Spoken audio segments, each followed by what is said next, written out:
Hey, this is LeAnne with the Expert Real Estate Team. So when I was sitting down with Amy Carrick recently, we started talking about scams. And she's a daily money manager and dealing with seniors and folks that need additional assistance with stuff like that. She's very attuned to those things as they come across her radar. So let's take a listen to what she's seen.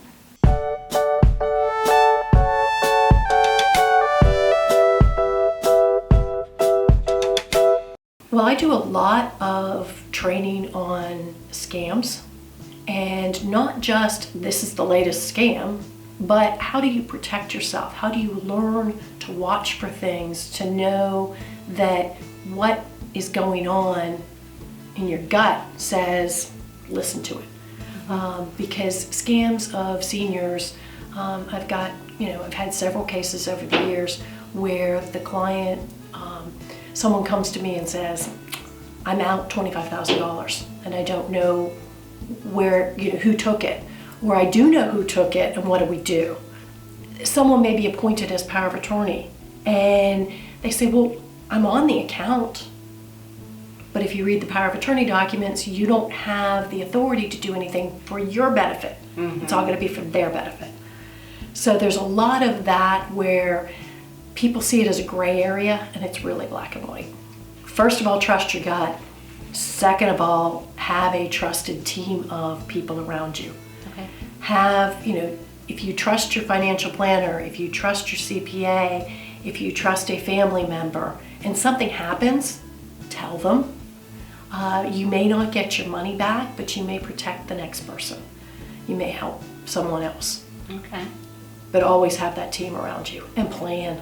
Always plan. You want a good filter on your emails. You don't ever want to click on a link within an email unless you know why that email's coming and who it's coming from. Sometimes somebody will say, I'm going to send you a Dropbox link. You're probably okay.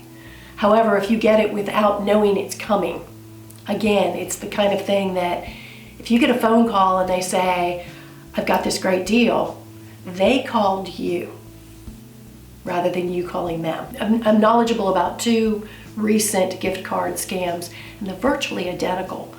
And in both cases, the individual was contacted and told, I should say, that their checking account was attacked.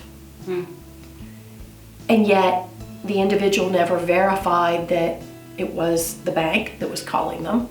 And when you get a phone call, ask them what the last deposit was. Challenge them, make sure that they're the right person. In both these cases, they didn't do that. They panicked. And they said, all right, what do we have to do? And the person on the other end of the phone said, go empty out your checking account, buy gift cards. And then they said, no, by the way, if you have credit cards, max out the credit cards as well and buy gift cards. So they went and they got to the store, and back to my comment about if your gut says don't do it, they get to the store, they're buying the gift cards, and the manager of the store, because they're all asking now, manager of the store said, why are you buying a Hotels.com gift card for $5,000? She was coached and told, tell them you're buying it as a wedding present for your niece. And so that's what she did. And therefore, she stopped the person that was there to protect her by lying to them, left with the gift cards to the tune of about $25,000 from multiple stores, got home, called them back and said, okay, I have the gift cards. They said, okay, we need the codes off the backs of them. So she gave them the codes, and when she gave them the codes, they now either sold the gift cards or depleted them, however they needed to do that. And by the time the police got involved, they said, well, there's nothing we can do. Tap into those trusted advisors, those trusted team members. If they're living in a community, tell the activities director, tell someone. Because a lot of times within the communities, the scammer hits this room, then they move to the next room, because a lot of times the phone numbers are in sequence. And so you need to share that something's happened. It makes you sick to tell somebody, But if you don't tell somebody, you're not protecting the other people.